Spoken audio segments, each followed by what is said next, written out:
হ্যাঁ, আসসালামু আলাইকুম। আজকে আমরা শিখব তারল্য নীতিটা কি। তারল্য নীতি। তোমরা জানো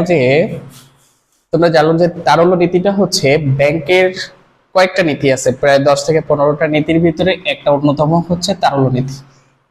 এই তারল্য নীতিটা হচ্ছে একটা ব্যাংকে সবসময় কিছু টাকা নগদ রাখতে হয়। মনে করো আহ, মুগদার একটা শাখায় 100 জন মানুষ 100 কোটি টাকা রাখছে, কিংবা 1000 জন মানুষ 100 কোটি টাকা রেখে দিচ্ছে। এখন সব টাকা যদি কাস্টমাররা যখন যাবে তখন কি তাদেরকে টাকা দিতে হবে। তাই বলে তারা কি 100% টাকা কি সবসময় রেখে দিবে? তারা কি ইনভেস্ট করবে না? আমরা যে আমানতটা রাখবো সেটা তারা যদি ইনভেস্ট না করে, লোন না দেয়, ঋণ যদি না দেয়, তাহলে তো তাদের লাভ হবে না। লোন দিতে হবে, কিন্তু তাই বলে সব দেওয়া যাবে না। আবার তার মানে এমন ভাবে দিতে হবে যাতে তারল্য তারল্য যদি বেশিও না থাকে